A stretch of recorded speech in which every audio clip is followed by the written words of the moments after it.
ఇక తెలంగాణ కేబినెట్ ఈ నెల 25న భేటీ కాబోతుంది. రాష్ట్ర ప్రభుత్వం ఈ నెల 25న అసెంబ్లీ మండలిలో ప్రస్తుత వార్షిక సంవత్సరానికి సంబంధించినటువంటి పూర్తి స్థాయి బడ్జెట్ ప్రవేశపెట్టబోతున్నందున మంత్రివర్గ సమావేశాన్ని నిర్వహించాలి అన్న నిర్ణయం తీసుకుంది. ముఖ్యమంత్రి రేవంత్ అధ్యక్షతన జరిగే ఈ సమావేశంలో కేబినెట్ బడ్జెట్ పై చర్చించి ఆమోదం తెలపబోతున్నారు. ఇక ఆ తర్వాత అసెంబ్లీలో ఆర్థిక మంత్రిగా మల్లు భట్టి విక్రమార్క, కౌన్సిల్లో మంత్రి శ్రీధర్ బాబు ప్రవేశపెట్టబోతున్నారు. ప్రతి ఏడాది బడ్జెట్ ప్రవేశపెట్టే రోజున కేవలం సింగిల్ పాయింట్ ఎజెండాతో అసెంబ్లీ కమిటీ హాల్లో కేబినెట్ భేటీ కావడం ఆనవాయితీ. మరి ఈసారి కూడా అదే కొనసాగుతున్నది. ఇక అసెంబ్లీ బడ్జెట్ సెషన్ ఈ నెల 23న ప్రారంభం కాగానే సికింద్రాబాద్ కంటోన్మెంట్ శాసనసభ్యురాలు లాస్యానందిత మృతికి సంతాపం తెలియజేసి వెంటనే వాయిదా పడుతుంది. శాసన మండలి మాత్రం ఈ నెల 24న భేటీ కాబోతున్నారు. ఇక మరుసటి రోజున ఉభయ సభల్లో వార్షిక బడ్జెట్ను ప్రభుత్వం ప్రవేశపెట్టబోతుంది. గవర్నర్ ప్రసంగం లేకుండానే ఈసారి బడ్జెట్ సెషన్ ప్రారంభం కాబోతుంది.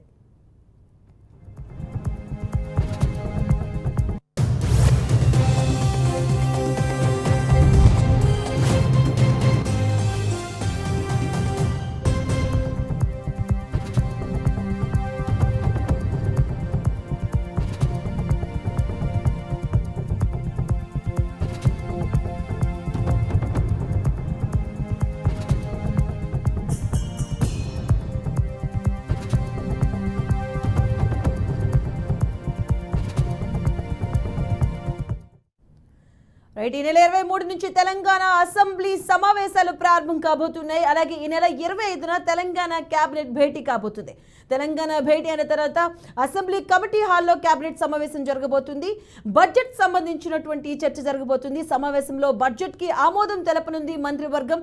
ఈ నెల 23 నుంచి తెలంగాణ అసెంబ్లీ సమావేశాలు ప్రారంభం కాబోతున్నాయి. అయితే మొదటి రోజు లాస్యానందిత ఏదైతే సికింద్రాబాద్ కంటోన్మెంట్ లాస్యానందిత మరణానికి సంబంధించి కూడాను నివాళులు అర్పించిన అనంతరం కూడాను వాయిదా పడబోతుంది. అలాగే 25న నుంచి అసెంబ్లీ కమిటీ హాల్లో కేబినెట్ సమావేశం జరగబోతుంది. తదుపరి నుంచి బడ్జెట్ సంబంధించినటువంటి చర్చ కొనసాగబోతుంది. బడ్జెట్ సంబంధించి ఆమోదం తెలపబోతుంది. మంత్రిమండలికి సంబంధించి కూడా ఈ నెల 23 నుంచి కూడా తెలంగాణ అసెంబ్లీ సమావేశాలు అయితే స్టార్ట్ కాబోతున్నాయి.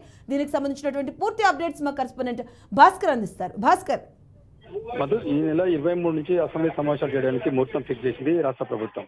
అయితే ఈ నేపథ్యంలోనే తెలంగాణ రాష్ట్ర సమావేశాలకు అసెంబ్లీ శీతాకాల సమావేశాలకు అసెంబ్లీ మొత్తం ఫిక్స్ చేసింది. ఈ నెల 23 నుంచి సమావేశాలు పూర్తి స్థాయిలో జరిగినట్టు తెలుస్తుంది. అయితే 25న తెలంగాణ కేబినెట్ భేటీ అయిన తర్వాత కేబినెట్ పూర్తి స్థాయిలో తెలంగాణ ప్రభుత్వం వచ్చిన తర్వాత మొదటిసారిగా కేబినెట్ పూర్తి స్థాయిలో కేబినెట్ ప్రవేశపెట్టే అవకాశం ఉంది. అయితే సెంట్రల్ గవర్నమెంట్ లో కేంద్ర ప్రభుత్వం బడ్జెట్ ప్రవేశపెట్టిన తర్వాత దానికి అనుగుణంగా దాన్ని చూసుకున్న తర్వాత రాష్ట్రానికి రావాల్సినటువంటి వాటా కావచ్చు, మనం ఖర్చు పెట్టాల్సిన అంశాలు పూర్తి స్థాయిలో పరిశీలించిన తర్వాత బడ్జెట్ నివేదిక రూపొందించే అవకాశం ఉంది. అయితే దీనికి సంబంధించి ఇప్పుడే ప్రభుత్వం అన్ని కసరత్తు చేస్తున్న పరిస్థితి. ఇటు అధికార యంత్రం కావచ్చు, ఆయా జిల్లా కలెక్టర్లు కావచ్చు, పూర్తి స్థాయిలో పోలీసు భద్రతా సిబ్బంది కావచ్చు పూర్తి స్థాయిలో ఏర్పాటు చేసిన పరిస్థితి. ఎందుకంటే కేవలం 3 రోజులు మాత్రమే అసెంబ్లీ సమావేశాలకు సమయం ఉన్న నేపథ్యంలోనే ఇప్పటికే రాష్ట్ర ప్రభుత్వం మొత్తం అలర్ట్ అయిన పరిస్థితి. ఆయా శాఖల అధికారులను ఇప్పటికే అలర్ట్ చేసింది.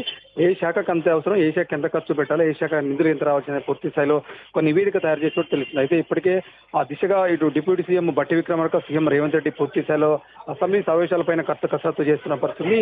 ఆ కేబినెట్ పూర్తి స్థాయిలో మంత్రివర్గం కావచ్చు, ఆ కేబినెట్ పూర్తి స్థాయిలో దీని మీద ఫోకస్ చేసినట్టు తెలుస్తుంది. మమత, అదు రైట్, థ్యాంక్ యూ భాస్కర్.